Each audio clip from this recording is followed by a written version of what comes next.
Everybody stop right now! Do not move! We have a situation here.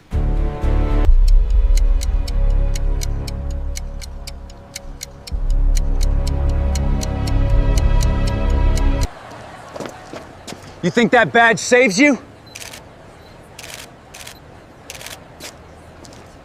The cop laughed, while his partner watched the crowd lift their phones.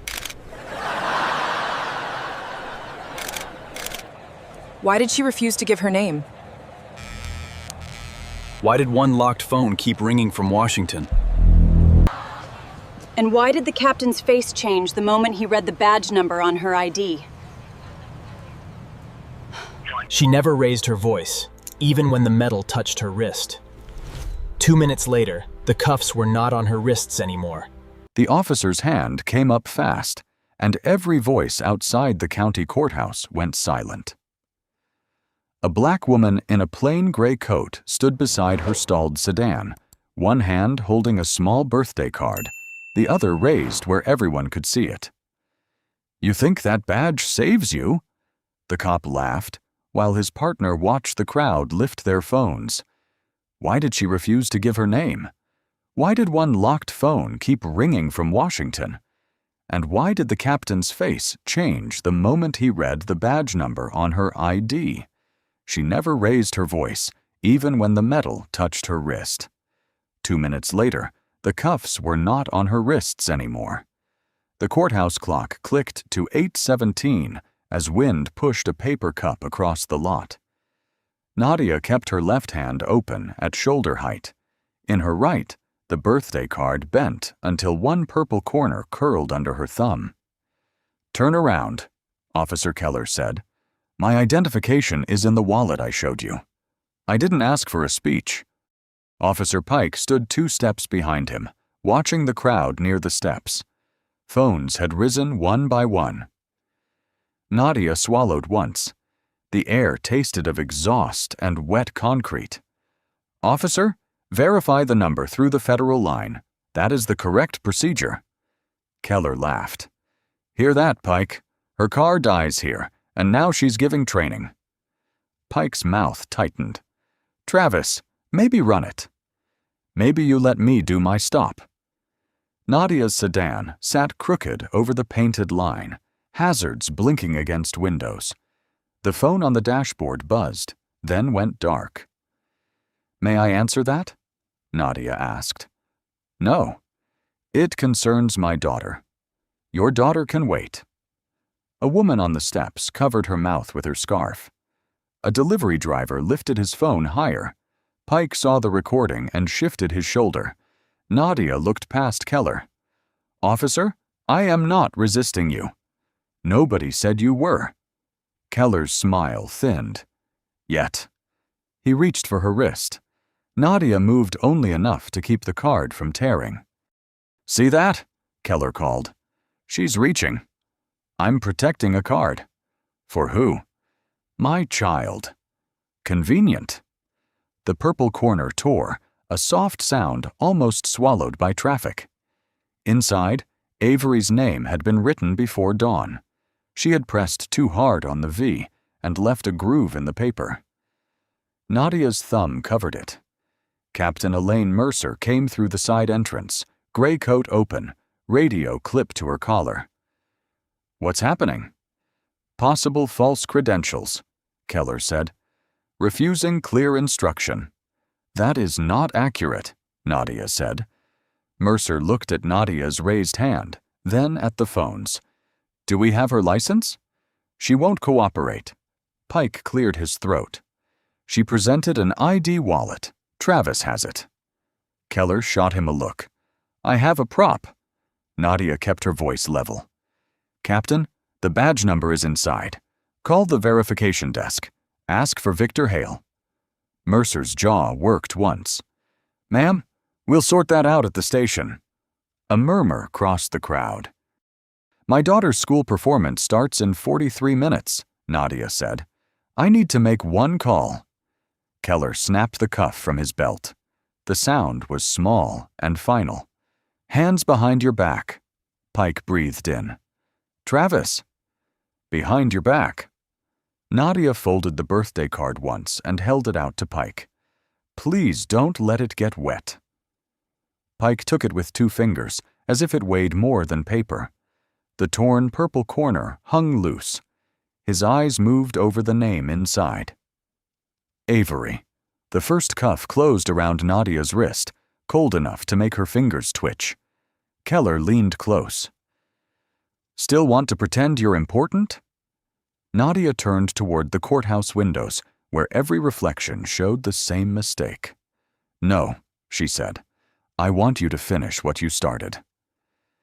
Behind Mercer, the radio cracked with a dispatcher asking why a Washington number was calling the county emergency line and demanding the captain by name.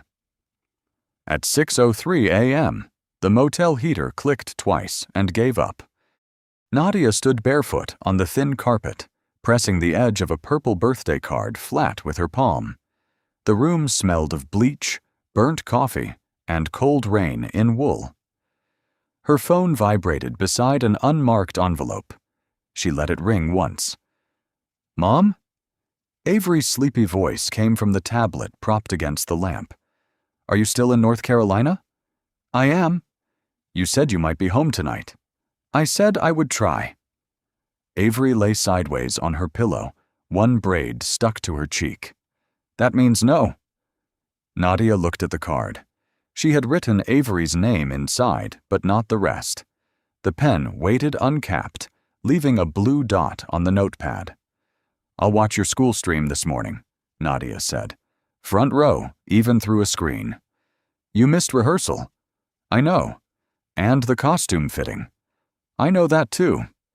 Ms. Dunn said parents can send a note if they can't watch." "I won't need a note." "You always say it like that." The phone vibrated again. The envelope slid half an inch across the table. "Is that the Washington phone?" Nadia turned it face down. "Eat breakfast before your teacher starts calling names." "That's not an answer." "No," Nadia said. "It isn't." Avery's mouth tightened. "Please don't disappear today." The screen went black before Nadia could answer.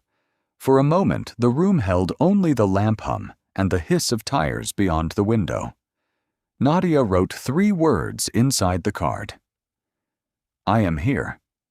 At 6:31, she carried the card and envelope to the front desk. Lorna Bell, 59, silver hair pinned up with a pencil, was sorting key cards beside a bowl of wrapped mints. Her reading glasses tapped against the counter. "Checking out, honey?" "Not yet. Can you hold something for me if I'm late?" Lorna looked at the purple card. "For a child?" "My daughter." "That kind of late gets remembered." "That's why I'm asking." A police cruiser rolled past the glass doors. Lorna's fingers froze over the key cards. "They've been circling since yesterday," she murmured. "You hear about that mess?" "What mess?" "People come through Briar Glen and learn fast not to ask too much." Outside, the cruiser paused near Nadia's blue sedan. Its brake lights stained wet pavement red. Nadia slid the card back into her coat, close to her ribs. "Has anyone asked about me?" "Not by name." Lorna lowered her voice. "A young officer came in last night. Wanted to know who drove that car. I said I had bad eyes and worse memory." "Why help me?" Lorna pushed the bowl of mints toward her. "Because my nephew got stopped twice last month walking home from his own shift. Because you say less than people who are hiding." Nadia picked one mint, then left it unopened in her palm. At the door, the secure phone vibrated again. This time she answered with her back to the lobby. "Cole." A man's voice came through, clipped and far away. "You still have time to walk away from the field contact." "I'm not walking away." "Then do not engage unless they initiate." Nadia watched the cruiser turn toward the courthouse road. "They already have," she said. She stepped into the cold morning. The mint wrapper crackled in her fist like a tiny warning she had no time to open. At 7:12 a.m., Nadia's sedan coughed before the engine settled into a rough tremble. She placed the purple card inside her coat, tucked the unmarked envelope beneath the passenger mat, and set the tablet on the seat beside her. Ms. Rachel Dunn's message waited on the screen. Good morning, families. The stream opens at 9 o'clock. Nadia touched Avery's name. I'll be there, she said. Maplecut Road was half asleep, storefront windows dark, gutters bright with last night's water. Cold air slipped through the cracked window with the smell of damp pine and gasoline. At the first turn, the coffee cup in the holder shuddered enough to tap plastic. Not today, Nadia murmured.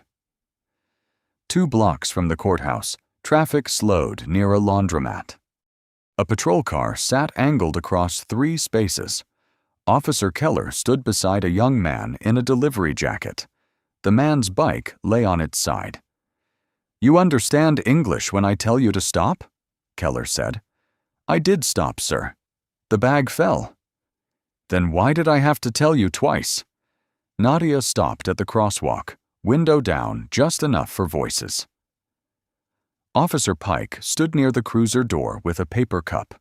He saw Nadia's car pause. For 1 second their eyes met. He looked away first. Keller shook the delivery bag. Wrapped sandwiches thumped inside. Courthouse order? Yes, sir. Funny place to hurry. People get mad when food is late. People get mad when you ignore police. The light changed. A driver behind Nadia honked. She moved on, noting the cruiser number in a window. At 7:29, Ms. Dunn called. Ms. Cole, sorry to bother you early. Avery asked if the stream link went through. It did.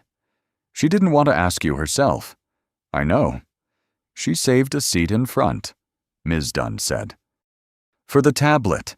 She made a paper sign. Nadia's fingers closed around the wheel. The coffee cup trembled at the next pothole, brown liquid climbing the lid seam. What does it say? Mom's here. Put it where she can see it. She needs you today. I'm trying to make that true. The courthouse dome appeared past bare branches, pale against a low white sky. Around it, people moved with the caution of those who knew where not to stand. A woman in a red coat crossed the lot while 2 officers watched. Ms. Cole, the teacher said. I'm here. You went quiet. I'm parking in a few minutes. I'll tell her you called. Tell her I'll be watching. The sedan jolted hard. The tablet slid toward the floor. Nadia caught it against the console. The coffee cup snapped loose, struck the gear shift, and rocked in its holder without falling. The engine light blinked once. Come on, she whispered. Near the courthouse entrance, Keller's cruiser rolled from the curb. He had finished with the delivery driver. The bike was upright again, but the young man still held the handlebars like he had forgotten how to leave. Keller's gaze moved over Nadia's sedan. Dented bumper, out-of-state plate, cracked taillight tape, black woman alone behind the wheel. His mouth bent slightly. Pike said something. Keller did not answer. He pulled out slowly and followed, close enough for Nadia to see the cruiser grill in her rearview mirror. The coffee cup tapped again as she turned into the courthouse lot. The sedan rolled 3 spaces past the courthouse steps and died with a click. Nadia turned the key again. Nothing. Behind her, Keller's cruiser stopped at an angle, blocking the lane. She checked the tablet. 7:36 a.m. Ma'am, Keller called. Step away from the vehicle. Nadia lifted the key ring. The metal teeth were cold enough to bite into her palm. Officer, my car stalled. I didn't ask for the repair report. Pike got out slower. Travis, she's in a public lot. She's in a restricted approach lane. It's marked visitor parking. Keller reached her window. License? She handed it over. Out of state. Long way from home. Work brought me here. What work? Administrative. His eyes moved over her gray coat, wheel, taped taillight. Administrative people keep cars running. People slowed near the steps. A courier in a navy jacket balanced 2 bags, his patch reading Miguel. An older woman with folders paused. Nadia opened the door. It groaned. I can call roadside assistance. Hands where I can see them. She placed both hands on the roof. The keys pressed deeper into her palm. I need to notify someone I'll be delayed. You need to answer me. I have answered every direct question. Keller smiled toward Pike. She thinks this is court. Pike glanced at the steps. Let's run the license. In a minute. Miguel raised his phone as if checking the time. Nadia saw the lens turn dark and steady. What's in the envelope? Keller asked. Personal documents. Nice pile of words. They are not illegal words. Someone gave a small laugh, then swallowed it. Keller's jaw tightened. Open the car. What legal basis do you have? The basis is I told you to. That is not a basis. The flag rope struck the pole. Clack, clack, clack. Pike said nothing. Keller turned to the watching people. Driver blocks access, refuses cooperation, then lectures police. I'm asking you to follow procedure, Nadia said. Somewhere urgent? Pike asked. My daughter has a school performance. Keller laughed. Always something. The key teeth shifted, pressing a line into Nadia's skin. Officer Keller, you have my license. You do not need an audience. How do you know my name? It's on your uniform. Miguel lowered one bag to the pavement. It tipped. He forgot to catch it. The older woman stepped down one stair. Officer, she's not doing anything. Keller pointed without looking. Ma'am, stay back.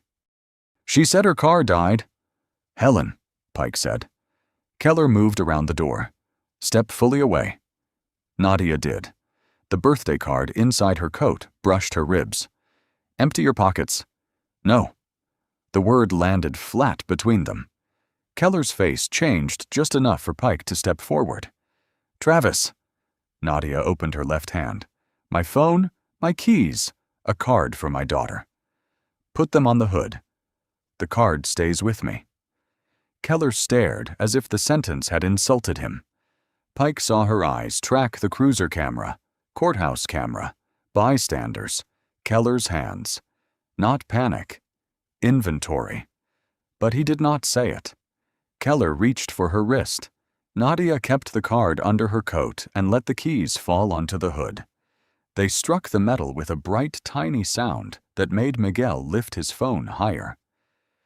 Keller's hand closed around Nadia's wrist, but she did not pull back. The keys still rang on the hood. Miguel's phone made a tiny focus click. Other hand, Keller said. My identification is in my inside pocket. You had your chance. I am telling you before I move. Pike stepped closer. Let her get it slow. Keller kept his fingers tight. You want to supervise me now? No, Nadia said. I want you to avoid a mistake. The flag rope snapped against the pole. Helen Ward stood halfway down the steps, folders pressed to her chest. Nadia opened her coat with 2 fingers. The birthday card slid against the lining. Avery's purple corner showed. Under it was a black leather wallet. Right pocket, she said. Keller snatched it and flipped it open. The badge caught gray morning light. Pike's cup stopped halfway to his mouth. Keller stared, then laughed. That's cute. The number is beneath the seal, Nadia said. Call verification. Where'd you buy this? I did not buy it. You expect me to believe you're federal?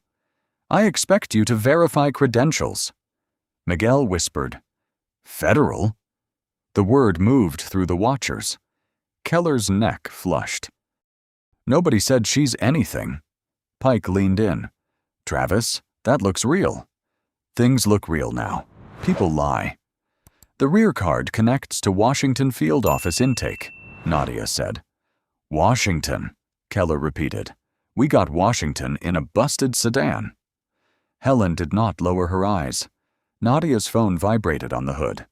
The screen lit. Victor Hale. May I answer? Nadia asked. No. That call will verify what you hold.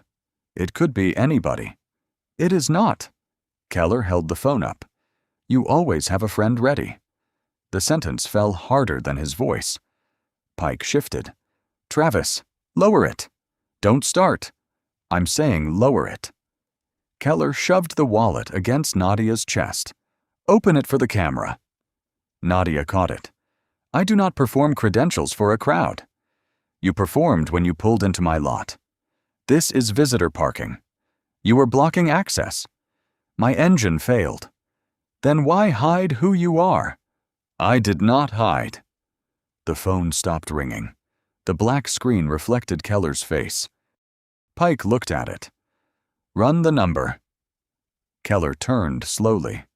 You want to take over? No. Then stand there.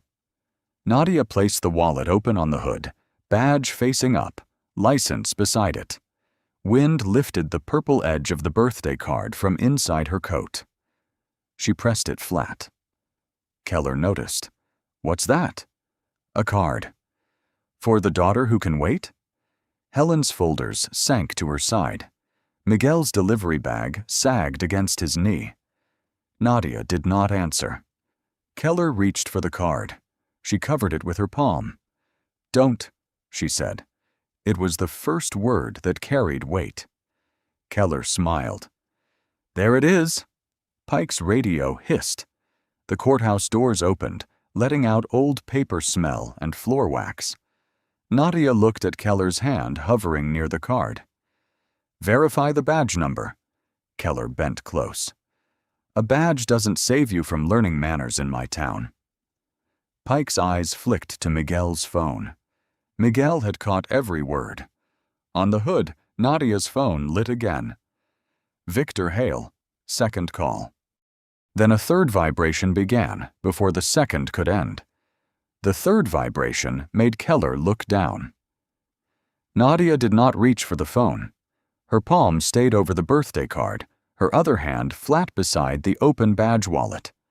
The flag rope struck the pole. Popular morning, Keller said. The call will not stop. Then it can learn patience. Miguel held his phone at chest height. A red dot glowed on the screen. In the sedan's side mirror, it doubled. A small red eye over Nadia's shoulder. Keller saw it. You filming me? I'm standing on public property, Miguel said. Helen stepped down another stair. Officer, several people are filming. It's a courthouse. Keller turned. You want your name in my report? Her folders trembled. One sheet slipped loose and stuck to the wet concrete. Pike moved between Keller and the steps. Let's get through the ID check. Nadia watched the move. Officer Pike, time is 7:41. My license, federal ID, and phone are on the hood. Officer Keller is declining verification. Keller laughed. You narrating now? I am making an accurate record. For who? For the person who asks later. A man near the courthouse door lowered his phone. Another woman lifted hers higher. Shoes scraped grit. Sleeves brushed glass. A camera chirped to life. Keller leaned closer. Why are you really here? Court business. What case? I am not discussing that here. Convenient. It is procedure. No, it's attitude. Keller tapped the badge wallet. You walk in acting calm, making everybody think I'm the problem. Nadia looked at his fingers. Remove your hand from my identification. Pike's eyes dropped to her coat. Near the left lapel, half hidden by gray fabric, was a pin smaller than a shirt button. Not jewelry. A black dot in the center caught the pale sky. Keller noticed. What now, Pike? Nothing. No, say it. Pike swallowed. She may have a recording device. A ripple passed through the witnesses. Keller's face hardened. You recording police? Nadia's hand stayed still. I am in view of your cruiser camera, courthouse cameras, and several civilian phones. That's not an answer. It is the answer. Keller snatched the wallet. Who sent you? Nadia counted one breath. Inside the courthouse, an elevator bell chimed.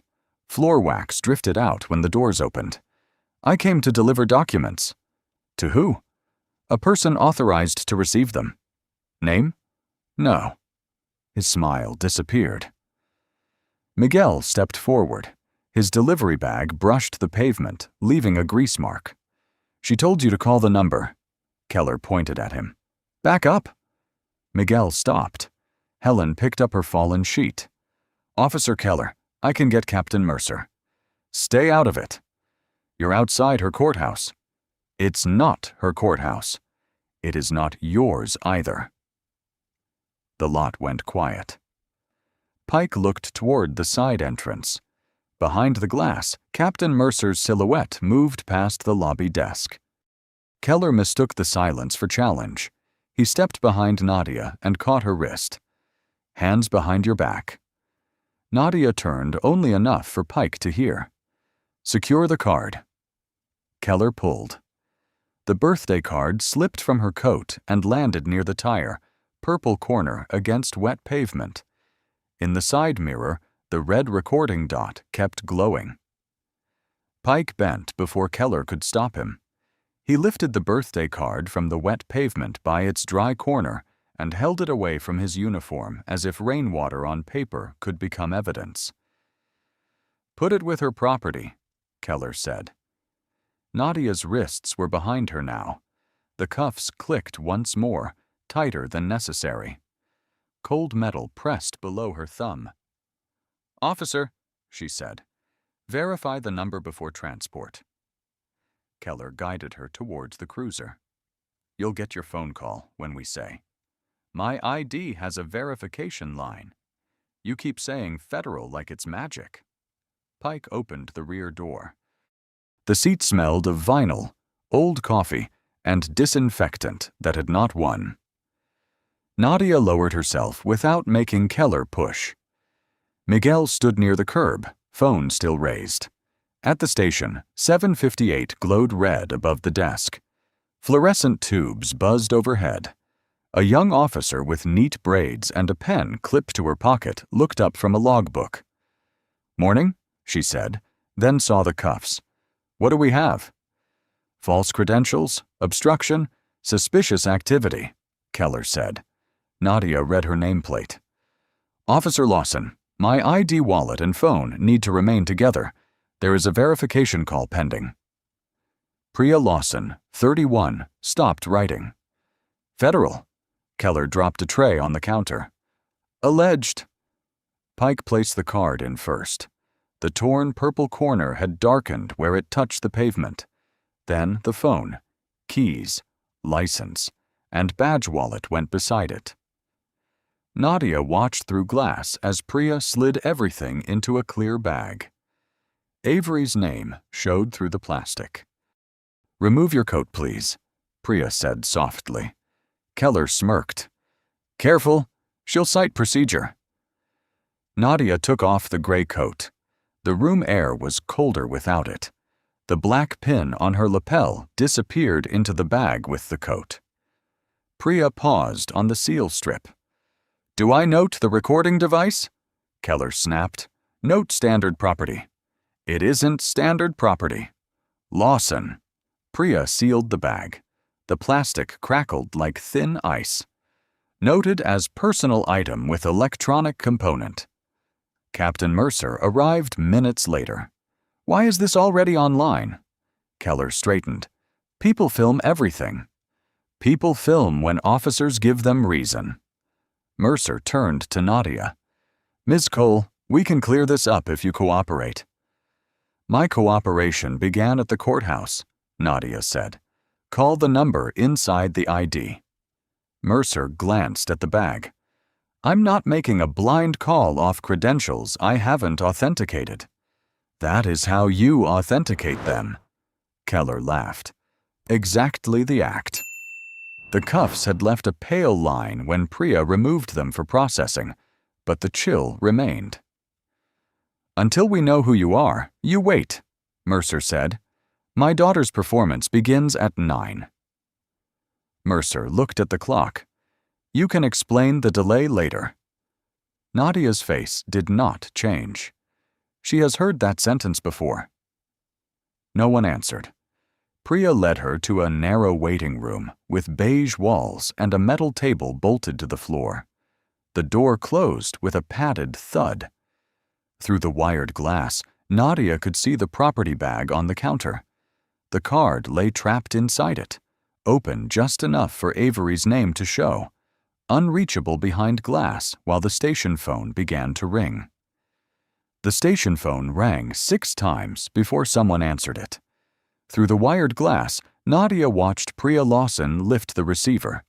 The clear property bag sat beside her elbow. Inside it, the birthday card had opened wider, showing 3 blue words. I am here. Nadia kept her hands flat on the metal table. The room smelled of old paper, floor cleaner, and coffee burning beyond the wall. A vent pushed cold air over the cuff marks on her wrists. Briar Glen Police, Priya said. How may I direct your call? A pause. Priya glanced toward the waiting room. Captain Mercer's voice cut in. If it's press, take a number. It's not press, Priya said. Keller laughed. Let me guess. Washington? The receiver clicked against the desk. Someone lowered a radio. Nadia heard Keller say, Don't connect anything. Her secure phone vibrated inside the property bag. It skittered against her keys, making the plastic tremble. The purple corner of the card scraped the seam. Nadia's eyes stayed on it. The tablet was still on the passenger seat, waiting for the school stream. At 9, if the battery lasted, Avery would see a paper sign and no mother behind it. The phone stopped. A moment later, Nadia's personal phone played the chime that meant voicemail. Priya's steps hesitated outside the door. Keller said, Don't. It's a child's message, Priya answered. It's evidence. It's a phone. The message played anyway, faint and broken by the wall. Mom, Ms. Dunn said the stream is starting soon. I put the tablet in your seat like you said. I don't know if you can see it. Nadia's fingers pressed into the table edge. Avery's voice lowered. I wore the blue ribbon, the one you found in the airport store. I know you said you'd try. I just... Static swallowed the next word. Pike stood near the hallway, holding a paper cup of water. I told everyone you were watching, Avery said. Not there. Watching. But it still counts. Then Avery said, If you can't, don't say sorry on the phone. I hate when you sound like that. The message ended with a click. No one outside spoke for several seconds. Pike opened the waiting room door. Water. Nadia lifted her eyes. Thank you. He set the cup near her left hand. A bead ran down the side, gathered at the rim, then dropped onto the table.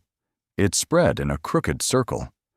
You can make a call once Captain approves it, Pike said. She will not approve what she is afraid to verify. His jaw tightened. You know that? I know rooms like this. He looked at the cup. Your daughter leave that? Yes. How old? 12. Pike shifted. His boots creaked on tile. Mine was 11 when I missed her choir night. Nadia did not answer. I thought there'd be another one, he said. There often is. Not always. The drop of water reached the table edge and fell to the floor. Nadia closed her eyes. Not long, but long enough for Pike to see the effort it took to open them again. Behind him, Mercer called, Pike! He stepped back. I'll ask about verification. Do not ask, Nadia said. Do it. He held her gaze through the wired glass. In the lobby, the property bag crackled as her phone vibrated again. This time, Pike turned toward the desk before Keller could reach it. Pike reached the counter first. Keller's hand stopped inches from the property bag. "Move." "No," Pike said. Priya looked up from the phone, one palm over the receiver. The lights hummed above the desk. Captain Mercer came out with her pen. "What is this?" "Call for the detainee," Priya said. Keller laughed. "Call for the actress." Pike kept his eyes on Mercer. "Captain, run the credential number. I decide what gets run in my station." The property bag buzzed again. Through the wired glass, Nadia watched plastic tremble around the card, phone, and badge wallet. Priya lifted the receiver. "Sir, I need your name." A man's voice filled the desk. "Special Agent Victor Hale, Washington Field Office. Put Captain Elaine Mercer on the line." Mercer's pen stopped above the booking log. Keller leaned close. "Anybody can say that." Hale's voice sharpened. "Officer, step away from the line." Priya handed the receiver to Mercer. "This is Captain Mercer," she said. Nadia caught pieces through the glass. Detained federal credential, verification desk, improper chain. Mercer turned a page in the log and set her pen above the first empty line. "Give me the code," she said. The lobby shrank around the old desk. A printer clicked once and went quiet. Pike stood with both hands open. Mercer wrote 3 letters, then 2 numbers. The pen stopped before the final box. Keller noticed. "Captain?" She did not answer. "Priya, bring me the credential wallet." Keller stepped forward. "Captain, we don't know." "I said bring it." Priya broke the seal. The plastic made a dry, tearing sound. She lifted the black wallet as if every edge had become sharp. Mercer read the number beneath the seal twice. In the waiting room, Nadia's water reflected a strip of ceiling light. Her thumb moved once over the pale cuff line on her wrist. Mercer lowered the receiver. "Officer Keller, where is the incident report?" Keller smiled too fast. "Drafting. We transported because she refused." "Where is it?" "In my notes."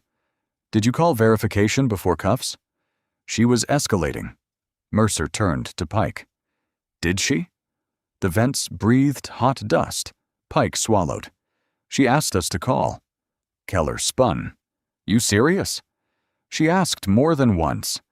Mercer's pen rolled off the log and struck the tile. No one picked it up. A clerk hurried in with a tablet. "Captain, I'm sorry. The courthouse video is online." "Whose video?" "Local press page. Jonah Reed." Priya turned the tablet. The screen showed Nadia beside the dead sedan, Keller leaning close, Miguel's delivery bag at the frame's edge. The audio was clear. "A badge doesn't save you from learning manners in my town." The room did not move. Comments slid upward under the video. Briar Glen, courthouse, federal badge. Why didn't they call? Mercer stared as if the tablet had opened another door. Hale's voice came through the dangling receiver. "Captain Mercer, I need confirmation that Agent Cole is unharmed and that no evidence has been altered." Keller's face drained. "Agent?" Nadia rose behind the glass. Mercer looked from the video to the badge wallet, then to the booking log where her pen had frozen over Nadia's name. "Open the waiting room door," she said. Priya unlocked the waiting room door, but Nadia did not step out until Mercer said her name properly. "Agent Cole." The words changed the room before the door finished swinging open. Keller stood near the desk, hands flat at his sides. Pike kept his eyes on the torn property bag.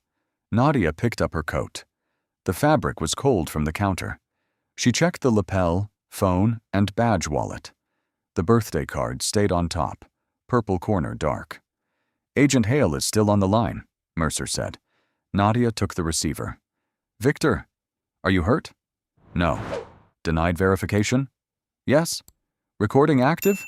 Nadia looked at Keller. Yes. Keller forced a laugh. Convenient. Nadia handed it back.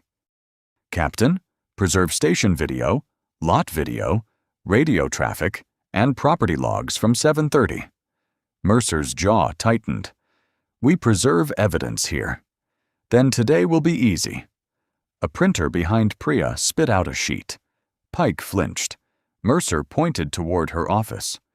Everyone inside, now. Keller moved first. Captain, I want representation. You should, Nadia said. He stopped as if she had touched him. Inside Mercer's office, blinds cut gray, mourning into stripes across the desk. Lemon cleaner hung under coffee. Jonah Reed's video froze at Keller's bent smile. Mercer set the badge wallet down. Explain the device. Nadia removed the small black pin from her lapel and laid it beside the badge. Federal issue. Passive until contact began. Activated at 7:34 when Officer Keller approached my vehicle. Keller leaned over it. You set us up. I drove to a courthouse for a scheduled handoff. My car stalled. And you just happened to be wired? Nadia answered after one breath. You were already under review. The light stripes crossed Pike's face. Mercer said, Review for what? Pattern complaints, stops without proper cause, missing reports, escalated language during routine contacts, residents afraid to sign their names. Keller tapped the desk. Those people lie. Pike whispered, Not all of them. Keller turned. What? Pike rubbed the seam of his cup. I said not all of them. Nadia connected her phone to Mercer's computer. The monitor blinked, then opened a time-stamped file. Her voice filled the office. Officer, verify the number through the federal line. Keller's voice answered. Hear that, Pike? Her car dies here, and now she's giving training. No one moved. The file continued. Badge displayed. Verification requested. Phone denied. Card reached for. Pike's quiet. Maybe run it. Keller's a badge doesn't save you. Mercer pressed fingers to her nose. Pike stared at the screen. The pause button waited under his hand. He reached for it, then stopped. His finger hovered, shaking once. Nadia saw it. Let it play. The next part was softer. Keller ordering her hands back, Nadia asking Pike to secure the card, the wet sound of paper hitting pavement. Pike closed his eyes. Keller said, That audio doesn't show context. It shows enough to begin, Mercer said. He stared at her. Begin what? The office phone rang before she answered. Priya looked at the caller ID and went pale. Captain, she said, Federal Legal is on line 2, and the district attorney's office is asking why Agent Cole was booked. Line 2 blinked on Mercer's desk. Nadia stood beside the monitor, gray coat over her arm, the torn card inside her badge wallet. Keller backed into a chair, but did not sit. Mercer lifted the phone. Captain Mercer. A woman's voice came through, calm and dry. Dana Whitcomb, Federal Counsel. Confirm Supervisory Special Agent Nadia Cole is present and no longer restrained. Mercer swallowed. She is present. No restraints. Speaker, please. A low hiss filled the office. Rain ticked against the blinds. Keller stared as if another woman had replaced the one from the lot. Dana said, Agent Cole, proceed. Nadia checked the clock. 8:54. Proceeding. Mercer frowned. With what? Nadia set her coat down, removed a flat brown folder from beneath the lining, and placed it in the exact center of the desk. The federal seal faced Mercer. This was scheduled for Assistant District Attorney Clara Voss, Nadia said. Your officers interrupted delivery.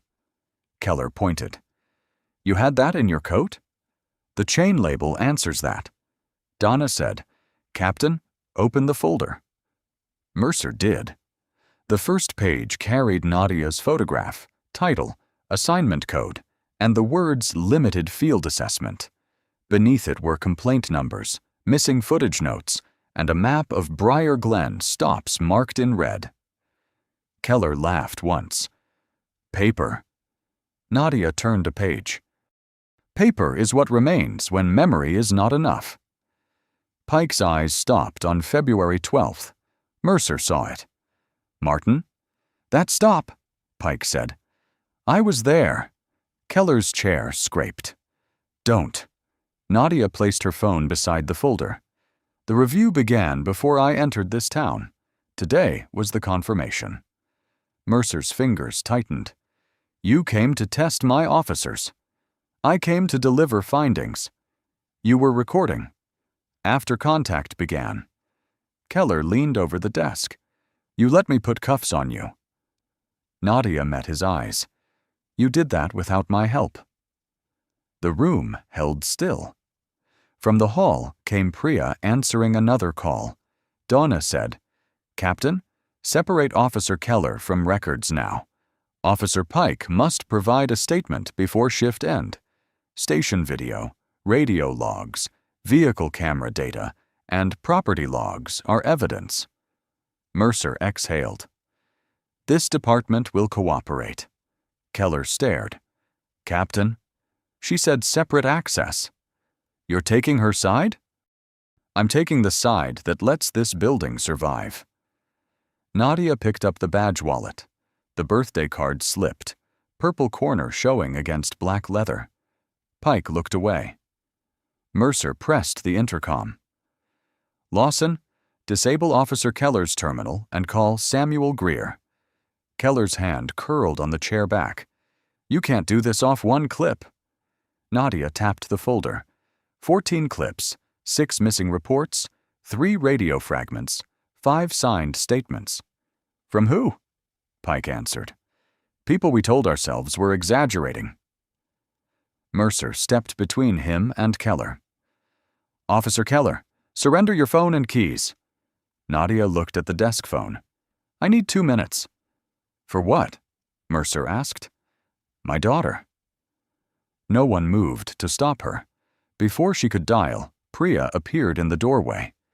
Agent Cole, 2 witnesses are downstairs with original videos. One is the delivery driver. The other says she saw Officer Pike hesitate. Pike did not follow Keller when Priya led him down the hall. He stayed in Mercer's office around the paper cup Nadia had never finished. On the desk, the folder lay open to February 12th, and his name sat beside Keller's. Mercer put a statement form in front of him. Write what you saw today. Pike looked at Nadia. Only today? Nadia slid a pen across the desk. Start there. The first line took a minute. I observed Officer Travis Keller initiate contact. The ink bled where his hand dragged across it, turning observed into a small dark smear. He stared at it. Use another sheet, Mercer said. Pike shook his head. No, leave it. From the hall came Keller's muffled voice. She walked in wanting a scene. Miguel Torres stood outside with 2 delivery bags at his feet, one strap torn, hair flattened. Helen Ward waited beside him, folders held to her chest like a shield. Priya opened the door. They're ready. Miguel set his phone on the desk. I have the whole thing, from when her car stopped. You understand this may become evidence, Mercer said. Yes, ma'am. His voice cracked. He did the same to my cousin last month. Helen placed a flash drive beside the phone. Courthouse West camera. I copied it before anyone asked me not to. Mercer looked at her. Helen? I have worked in that building 28 years, Helen said. I know procedure from fear. Pike bent over the form. The pen scratched too loud. Nadia's secure phone lit. Preserve witness originals. A D.A. Voss en route. Clara Voss is coming, Nadia said. Mercer closed her eyes. Of course she is. At 9:18, Assistant District Attorney Clara Voss arrived in a navy coat, hair pinned low. She looked at the videos, the folder, then Pike's half-finished statement. "How many old cases touch these names?" she asked. Mercer's answer came late. "I don't know." Clara looked at Nadia. "Enough to review," Nadia said. Pike's pen stopped. Clara took a yellow pad from her bag. "Start with stops involving Keller where reports were amended. Pull radio logs, dash footage, property receipts. No shortcuts." Miguel rubbed grease from his palm onto his pants. "Will people have to come back here?" "Only if they choose to," Clara said. "We can meet somewhere else." Helen's shoulders lowered. Pike pushed the statement toward Nadia. "Read it. That is for counsel. I want you to know I wrote it." Nadia did not touch the paper. "I know you waited." Pike sat back as if the chair had lost a leg. He looked toward the hallway where Keller's voice had stopped. "I told myself if it got bad, I'd step in." "And today?" "I stepped half an inch." No one corrected him. Priya appeared with the clear property bag. "Agent Cole, your daughter's school called back. They said the performance is being recorded." Nadia removed the birthday card. The purple corner had dried, stiff, and uneven. Her thumb brushed the words inside without hiding them. "I am here." Clara saw the card, but asked nothing. Mercer's desk phone rang. She listened, then wrote Keller's name on a new line. "Samuel Greer says 2 February videos were deleted after complaints." Pike's face folded inward. Nadia placed the card back in her wallet. "Then your statement just became the first door." By 10:46, the old hearing room smelled of varnish, toner, and damp coats. Nadia sat at the witness table with the federal folder closed before her. In the back row, Avery held the birthday card with both hands. The purple corner had dried dark and stiff. She did not wave. Marcus Ellison, 50 Federal Coordinator, took the center chair. "We are here to preserve facts before they disappear," he said. Keller sat at the side table with Samuel Greer, collar straight, hands folded. "This was a misunderstanding," Keller said. "A stalled car, unclear credentials, crowd pressure." Marcus turned one page. "Did Agent Cole request verification?" "She made several claims." "That is not my question." Mercer sat behind him, face tight under fluorescent light. Pike sat 2 chairs away, statement folded in his lap. Keller cleared his throat. "She mentioned a number." "Did you call it?" "No." Avery's fingers tightened until the card bowed. Clara Voss placed Miguel's phone on the evidence tray. "We have audio." "Selective audio," Keller said. Helen Ward stood near the wall. "I copied the West camera before reports changed." Mercer turned. "No one ordered changes." Helen's mouth trembled.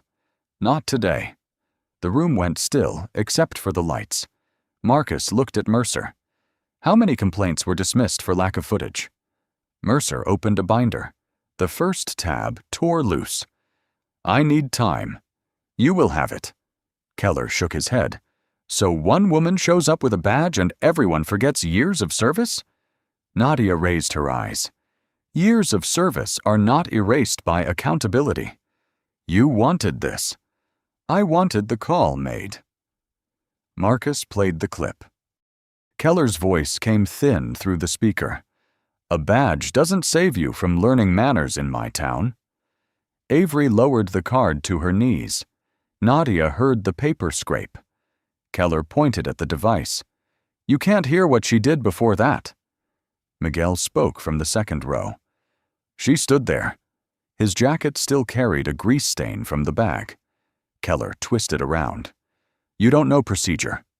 "No," Miguel said, "but I know when someone is trying not to make it worse." Pike's chair creaked. He unfolded his statement. Marcus waited. Pike said, I saw the badge. I knew we should verify. I didn't stop him. The words did not echo. They sank. Mercer whispered. Martin? No, Captain. He looked toward Avery. I let a child's card sit in a property bag because it was easier than saying his name out loud. Avery's chin lifted. Clara set a list on the tray.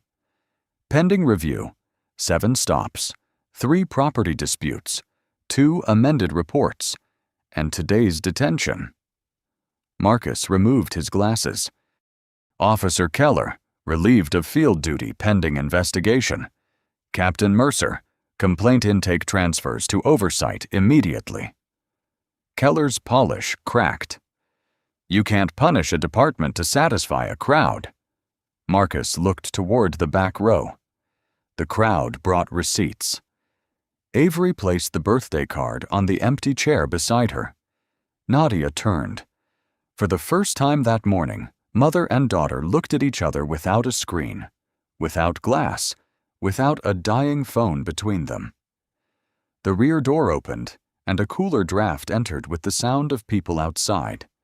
The cooler draft carried courthouse voices into the hearing room. Nadia looked once at Avery, then stood. Before this room decides what happens to one officer, she said, decide what happens next time someone asks you to make a call. Marcus Ellison closed his folder. Agent Cole submitted remedies. Keller gave a short laugh. What are we calling it? Clara Voss did not look at him. Procedure. By noon, folding chairs filled the lot where Nadia's sedan died. The sky was hard gray. Wind pushed handouts against people's knees. A new board leaned against a patrol car. Public contact rules. It reflected in the windshield, backward but readable in pieces. Verify credentials. State cause. Preserve recording. Respect family calls.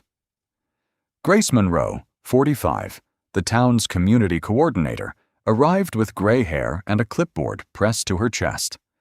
I wish the sign had gone up before today, she told Nadia. So do I. People are angry. They should be specific. Grace turned to the residents. Specific we can work with. Mercer stood beside Marcus, her captain's bars dull in the flat light. External audit for stops in the last 18 months, Marcus said. Complaint intake moves outside the department. Verification refusals are reportable. A man in a work vest raised his hand. And if an officer doesn't do it? Grace looked to Mercer. Mercer's answer came rough. The stop is reviewed, the supervisor notified, and recordings cannot be erased locally. Miguel stood by his bike, a clean delivery bag on his shoulder. Can people file without going into the station? Yes, Clara said. Clerk, portal, or community office. No retaliation. Keller was not there. His absence sat in the lane like a blocked car. Pike stood at the edge in plain clothes, fingers fighting a button he could not fasten. Grace lifted her clipboard. Public comment. Pike stepped forward. My name is Martin Pike. A murmur moved through the crowd. I wore that uniform 22 years. Today I watched someone ask for procedure and treated it like a favor. His voice thinned. I can't repair that with a sentence. I can answer under oath, and I will. Nadia watched Avery. The birthday card rested open on her lap. After the meeting, Mercer approached Nadia by the new board. I submitted retirement notice. That is your decision. It doesn't feel like enough. It isn't. Mercer blinked as if she had expected comfort. What do you want from me? Names, dates, every complaint marked unfounded. Mercer looked toward the station. That will burn what's left. No, Nadia said. It will show what can still stand. At 3:20, workers bolted the sign beside the lot entrance. The drill whined against metal. Each screw bit into the post while residents watched in the smell of hot dust and fresh paint. Avery came to Nadia's side. You didn't talk much. I talked enough. Are you leaving again? Nadia looked at the sign reflected in the windshield, then at the card in Avery's hand. The torn purple corner had been taped flat. Not before your performance recording, she said. Avery pressed the card against her coat. Across the lot, the new rules caught the afternoon light, and everyone had to read them before walking past. 3 months later, the first public report was printed on paper, thick enough that Grace Monroe had to bend the stack with both hands. The Briar Glen community office smelled of toner and floor cleaner. Residents came in quietly, signing names without asking whether the form would reach the officers they were reporting.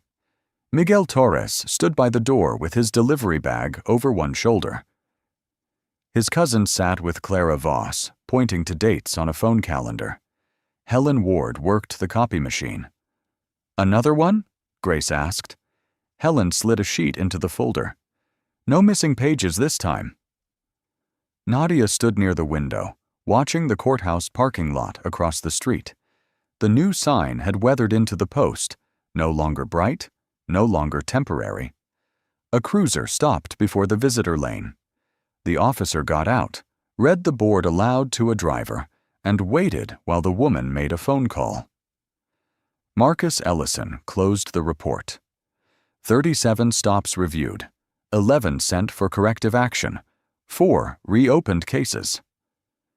And Keller? Grace asked. Indicted on unlawful detention and falsification charges. No field duty. No contact with witnesses. No one cheered. Miguel only adjusted the torn strap he had never replaced. 2 weeks after that, Martin Pike sat in a training room in plain clothes, not at the front, but in the first row. His statement was part of the new course now, stripped of excuses. When the instructor asked why silence mattered, Pike did not raise his hand at first. Then he did. Because it wears a uniform, too, he said. Priya Lawson wrote the sentence down. She had been promoted to evidence supervisor after the audit found she was the only one who logged the recording device correctly. Captain Mercer's retirement became official in June. Her final letter named complaint files she had once let die in drawers. She did not ask Nadia for forgiveness. Nadia did not offer it. Dana Whitcomb sent a copy to federal monitors, and the monitors stayed. On a warm Friday evening in July, Nadia entered Avery's school auditorium through the side door like any other parent. No badge wallet. No gray coat. No hidden camera. The air carried dust from the curtains and the sweet smell of floor polish. Children whispered behind the stage while a piano bench scraped into place. Avery saw her and froze halfway down the aisle. "You came early," she said. "I did." "No calls?" "Not tonight." Avery studied her face the way children do when they have learned promises can be fragile. Then she held up the purple birthday card. The torn corner was covered with clear tape. Inside, beneath "I am here," Avery had written in smaller letters, "You were." "I kept it," she said. Nadia touched the tape with one finger. "So did I." Ms. Dunn waved from the stage. "Front row is open." They sat together. During the second song, Avery placed the card on the upright piano beside the sheet music.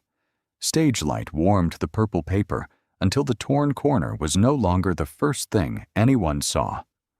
Across town, the courthouse lot settled under sunset. Cars moved slowly past the sign. A driver paused, made a call, and the officer waited with both hands visible. Nadia listened to her daughter sing. When the last note faded, she did not clap first. She let the room rise around Avery, then stood with everyone else. Outside, evening rested on the parking lines. If this story stayed with you, share in the comments whether you have ever seen someone stay calm while a system treated them unfairly. Sometimes the quietest witness is the one who remembers the most, and sometimes one recording One statement or one refused shortcut can change more than a single day. Please share this story with someone who believes dignity should not depend on a uniform, a title, or who is watching. Subscribe for more stories about justice, quiet resilience, and the kind of change that reaches beyond one person into the rules everyone has to live under too.